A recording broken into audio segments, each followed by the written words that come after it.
Magandang araw mga kaibigan.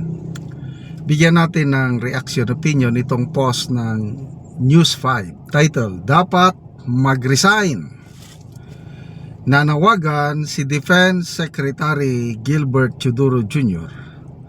sa mga opisyal ng gobyerno, lalo na sa mga halal na opisyal, na magbitiw sa pwesto kung papanig sila sa China sa usapin ng West Philippine Sea. Ayon kay Teodoro, tungkulin ng mga opisyal na ipagtanggol ang konstitusyon at ang posisyon ng Pilipinas sa West Philippine Sea.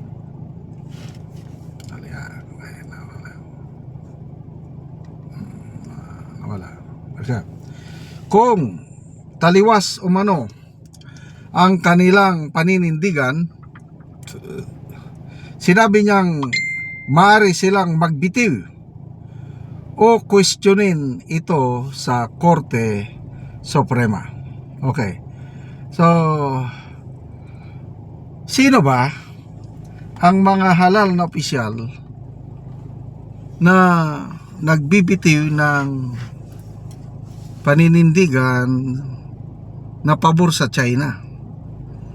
Baka ang unang pinapatamaan ang mga minority senators, lalo na sina Senator Amy, Senator Alan Peter Cayetano. Ako, wala akong na-monitor ng mga statements ng mga minority senators tungkol dito. O pwede rin si BP Sara. May na-monitor ba kayong statement ni BP Sara na pumapabor sa China at isinosurrender ang ating karapatan o ating soberanya sa West Philippine Sea? Ako, wala naman akong na-monitor. Pwede rin si Mayor Baste. Kasi itong Marcos Jr. administration, akala nila basta mga Duterte pro-China. Si Tatay Digong natin, yung foreign policy niya is kumikiling talaga sa China. Kasi yung strategy niya, foreign policy niya is ayaw niyang magpa-control sa US. Pinaka-the best sana yung talagang neutral, hindi siya yung Pangulo. I hope si BP Sara ito hindi kumikiling sa China, hindi kumikiling sa US. Pwede niyang kaibigan ng parehas, basta ang i-priority niya, i-focus niya ay ang interest ng bansang Pilipinas. Yan ang independent foreign policy. Example, si Pangulong Marcos Sr., yun ang tunay na independent foreign policy. Although dikit tayo sa US kasi meron pang Clark at Subic Naval Base, the largest military facility outside the US, nasa atin ng mga Amerikano. Kaya lang ang Pangulong Marcos Sr. nakipag-establish siya ng diplomatic relations, una sa USSR, na ngayon Russia na lang, and then later on China. So kinaibigan niya lahat. Yun ang tunay na independent foreign policy. Ito ngayon, Administrasyong Marcos is klaro na one-sided yung kanyang foreign policy. Dumikit siya masyado sa US at nilabanan niya ang China. Okay, so yung Pac Silica project na yan, continuation yan ng yung laban ng Amerika sa China, kasi ang China ang nangunguna sa production ng chips, yung mga rare earth minerals na pre-process. 90% na sa China. Talo ang US, kaya gusto ng US tapatan niya ang China at tayo ngayon, Pilipinas, ang gagamitin yung Pac Silica project sa New Clark City, yan ang purpose. So continuation yan ng labanan ng US at China, at Marcos Jr. administration pumayag na magpagamit mag-generate ng labor. Yes, totoo nga. Kailang sabi ni Attorney Trixie Angeles, ang labor na ma-generate construction. Habang kinukonstruct yung mga facilities ng mga investors, yun nga, magkakaroon ng trabaho. But after that, wala na. Temporary jobs. Yung processing na mismo ng mga AI technology na yan, automated na daw, robots na ang gagawa. Kaya yung sinasabi na jobs for Filipinos, temporary lang yun. Ang kawawa ang bansa natin kasi environmental risk. Hindi klaro ang plano paano nila i-dispose yung byproduct ng processing ng mga, kasi magkakaroon ng toxic waste na yan eh. So ito is labanan ng US at China, at tayo nagagamit ng todo. Yan ang klaro.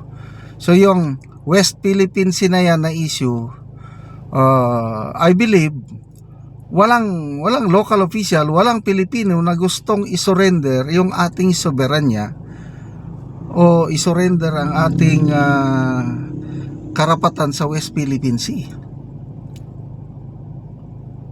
Paano sasabihin yung sinasabi nila na pro-China, at katulad ko, ayoko na awayin natin ang China.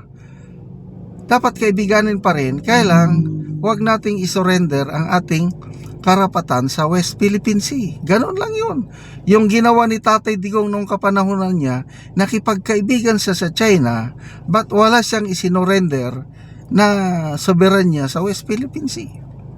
Tapos sasabihin na pro-China, sasabihin na mag-resign. Anong binoto sila ng mga tao? Bakit sila magre-resign? Anong karapatan ng isang defense secretary? Binoto ba ng tao ang defense secretary? Hindi naman. So walang karapatan ang defense secretary na manawagan. Kung ako ang local official, no way na magre-resign ako.